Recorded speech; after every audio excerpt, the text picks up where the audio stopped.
Assalamualaikum warahmatullahi wabarakatuh. Alhamdulillahirabbil alamin wa bihi nasta'inu ala umurid dunya waddin. Wassalatu wassalamu ala asyrafil anbiya'i wal mursalin sayyidina wa nabiyina Muhammadin wa ala alihi wa sahbihi ajma'in, amma ba'du.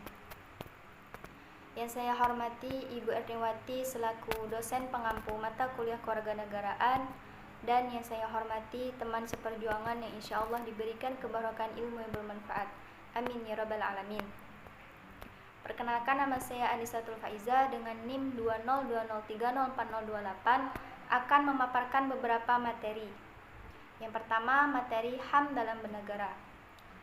Pengertian HAM menurut Jane Matterson dalam ungkapannya yaitu human rights could be generally defined as those rights which are inherent in our nature and without which we cannot live as a human being. Yang artinya hak-hak asasi manusia secara inherent atau secara mendalam itu adalah hak yang melekat di dalam diri manusia, dan tanpa hak itu manusia tidak akan hidup sebagai manusia. Mengapa demikian? Karena manusia itu tidak akan hidup sebagai manusia karena di dalam kehidupan manusia itu terdapat berbagai hak yang harus dimiliki oleh manusia. Jika tidak ada salah satu dari hak tersebut, maka akan hilanglah hak dia sebagai manusia. Secara kodrati, manusia memiliki kebebasan. Roosevelt mengemukakan bahwa manusia memiliki 4 kebebasan atau sering disebut dengan the four freedoms. Yang pertama, hak untuk kebebasan berbicara atau freedom of speech, yaitu hak kebebasan dalam berbicara ini misalnya manusia itu bebas untuk menyampaikan pendapatnya di depan umum. Nah, itu termasuk contoh kebebasan dalam berbicara. Yang kedua, freedom of religion, artinya kebebasan dalam beragama. Setiap manusia itu memiliki hak kebebasan untuk memeluk kepercayaannya masing-masing. Terlebih lagi jikalau ia sudah mencapai umur di mana ia bisa menentukan agamanya sendiri. Yang ketiga, freedom from fear atau kebebasan dari rasa takut.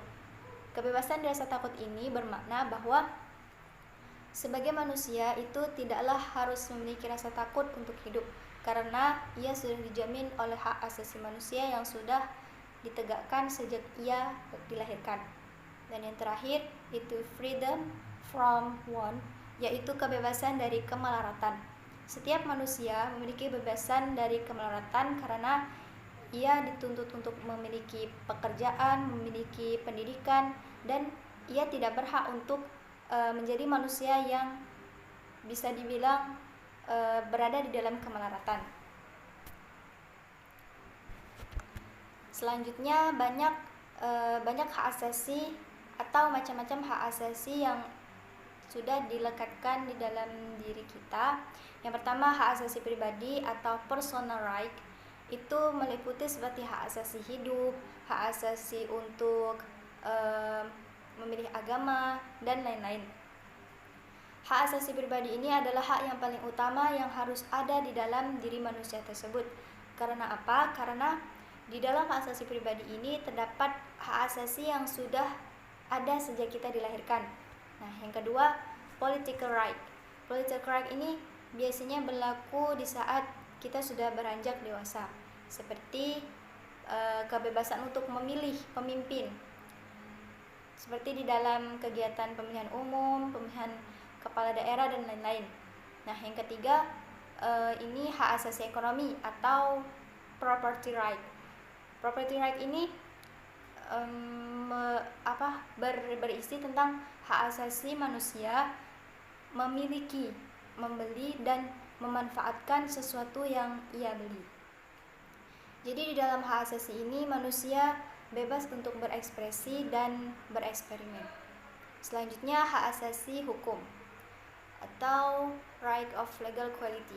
Ini seperti hak persamaan hukum. Terakhir itu hak asasi sosial dan kebudayaan. atau social and social right. Ini biasanya terdapat di dalam hak asasi orang yang berkebudayaan seperti adat istiadat, dan itu memiliki kebebasan untuk memilih adat istiadat dan kebudayaannya masing-masing. HAM dalam bernegara atau hak asasi manusia dalam bernegara itu lebih baik ditegakkan dengan menjamin prinsip moralitas yang tinggi. Jika tidak ada prinsip moralitas yang tinggi di dalam penegakan hak asasi manusia dalam bernegara, maka akan mengakibatkan pecah belah di dalam golongan tertentu. Jadi, di dalam hak asasi manusia dalam bernegara ini dapat kita simpulkan bahwa hak asasi manusia ini akan bertahan jika diterapkannya atau berpegang teguh kepada prinsip moralitas yang tinggi. Baiklah, selanjutnya saya akan menjelaskan HAM dalam tinjauan Islam. Pada dasarnya, hak asasi manusia di dalam tinjauan Islam ini memiliki 5 pokok yang terangkum di dalam Al-Haquq Al-Insaniyah fil Islam atau hak asasi manusia di dalam Islam.